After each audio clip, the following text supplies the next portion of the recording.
me put it this way.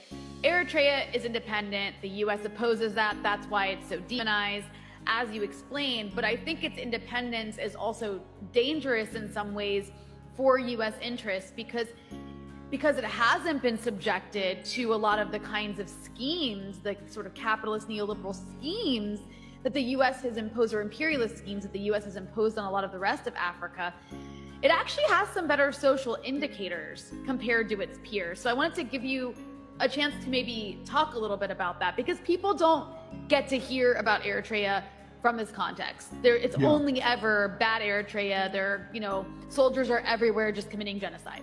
That's all we hear, literally. That is all you hear. The other thing you hear is that it's the North Korea of the African continent, which is, it's meant as a slander, but it's also such a backhanded slander to North Korea. The reality is, compared to, say, Chad, the average person living in Chad, living in, Pyongyang would be like living in a paradise. So, I actually think I just wanted to note that at the outset, that, you can see Eritrea is more broadly linked to this attempt by Western political forces to demonize nations that are viewed to be aberrant and deviant from the so-called rules-based international order in any significant way. Cuba is the world's worst dictatorship. North Korea is the world's worst dictatorship. Eritrea is the world's worst dictatorship. Venezuela is the world's everyone is the world's worst dictatorship. Only if you hate the United States. But right across the ocean there, from the sea, from Eritrea, is the Gulf, where the entire place is based on forced slave-like labor and massive income inequality and cutting people's heads off and hands off for the most basic of crimes. But that doesn't make you some sort of evil pariah. Eugene, they're reforming. Right, they're reforming. Yeah, exactly. And there you have it. But anyway, I say all that to say that I think it's important to recognize, and there are a number of things you could say, but I think one thing that I think is worth noting in terms of the role Eritrea plays, and certainly the attitude that imperialism has taken towards it, certainly in the context of this conflict, is exactly what was said, I think it was just about a month ago, by the Eritrean representative in the conference of the LDCs, the least developed countries. And they made a really important point in the Eritrean contribution that I think speaks very much to this. They said in the entire time, I believe it's 50 years, that the LDC group has existed.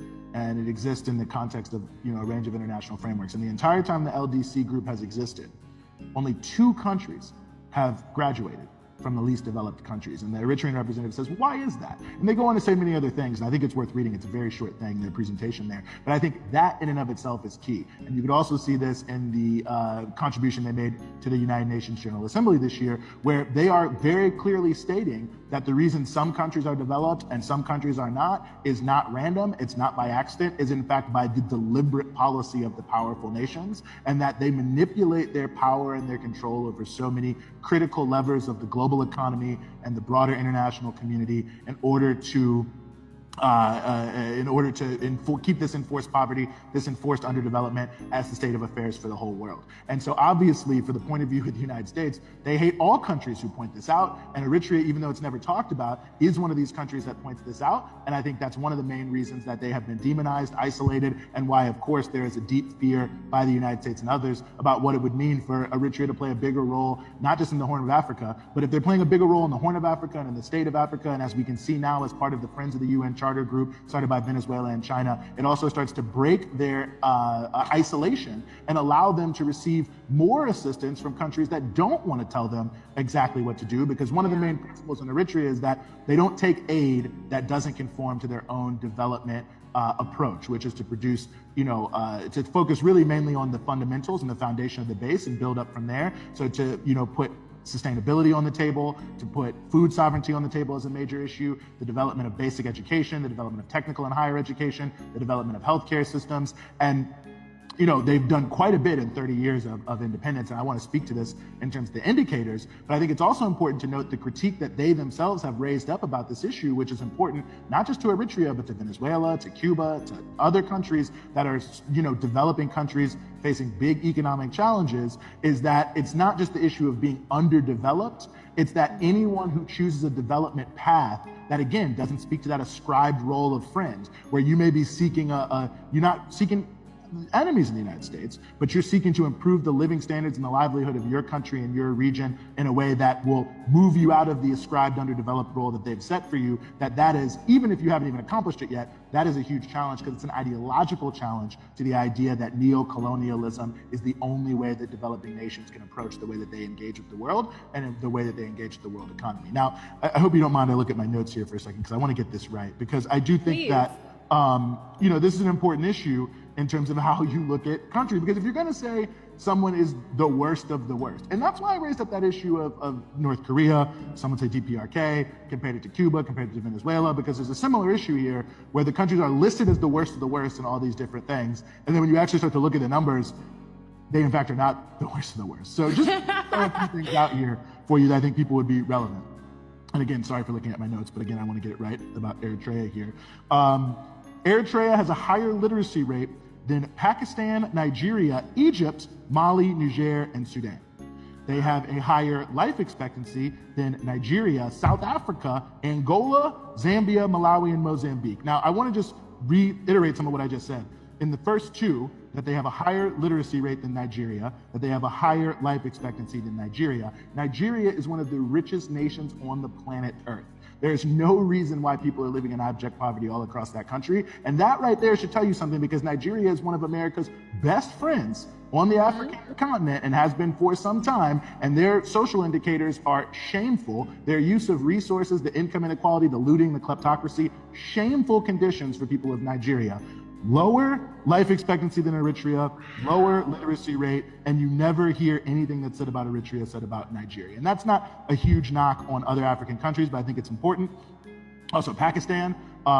Pakistan obviously has many development issues, but lower literacy rate than Eritrea, lower life expectancy than Eritrea. When you look at access to improved drinking water, this is a big issue in Eritrea. It's one of the main things that they're working on is access to water, access to more sanitation facilities. I think it's something like 54% of villages now or communities are open defecation free, which is a big thing that was celebrated this year by some of the UN agencies that Eritrea had accomplished. And that's a big thing. So improved drinking water, that's a huge issue. That's something that they're focusing on. So more people in Eritrea have access to improved drinking water. Safely managed water. This is a different one. Similar sort of stat, but more people in Eritrea have access to safely managed water, so clean water, than Nigeria, Pakistan, Congo, Brazzaville, and Peru. So again, there you go. And again, you look at the issue of infant mortality. There's a lower infant mortality in Eritrea than in Nigeria, India, Pakistan, Mali, Zambia, Benin, Burkina Faso, Sudan, Uganda, and Chad. And there is a higher employment to population ratio, which is basically the number of people who are of working age that are actually working rather than just sitting around idle and unemployed, than Nigeria, South Africa, Pakistan, El Salvador, and Colombia. So I am and not when you mention a lot of the countries that you're mentioning are very strong U.S. allies. Again, I just think that's a really important thing to note. But continue. There are also more primary age school children in school in Eritrea than in Pakistan or Nigeria. But I say all that to say, not that everything's perfect. I would not say that. The government would not say that. And in fact, I mean, if you don't believe me, you can just go look at the government-produced documents from Eritrea, where they actually talk quite a bit, not just about their successes, but about their challenges, about the attempts to address climate change, have sustainability, and have food sovereignty in a country that, in fact, because of the nature of the geography, only has limited access to water. They built something like 700 dams, by the way, since 1991 to help manage water and manage agriculture. About the need, you read an article that say, well, we've done a great job bringing in more doctors, but we still haven't done enough.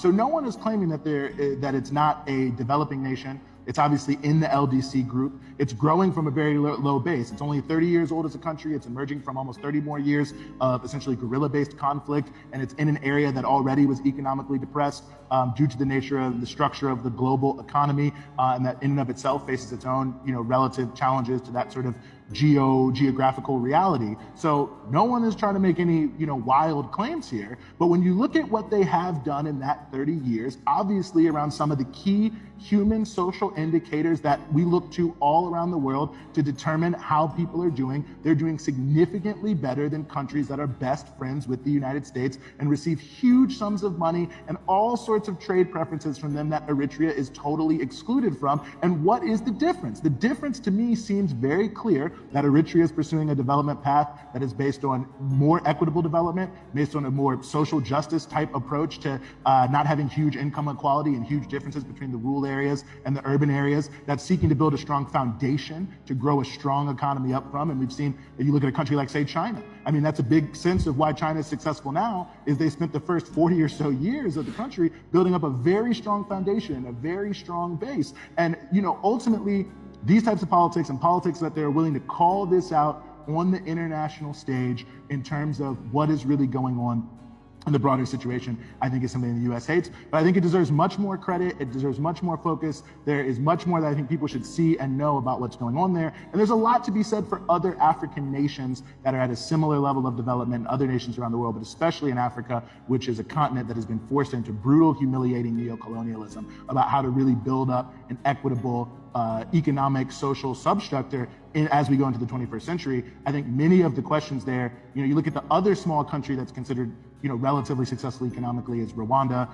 You know, Rwanda is the opposite, right? It's sort of the U.S. imperialist satrapy approach to what 21st century African development should be. I think Eritrea is offering some different answers to some similar questions that I think deserves a closer look. And I think, again, as you can see from those social indicators, already with almost none of the similar resources compared to a country like Nigeria that's ultra rich, none of the serious similar resources as many of these other countries that are getting unlimited aid from the United States and still delivering terrible social indicators, that they've been able to transcend that and get over some of these in important areas. And I think that deserves to be said, and it deserves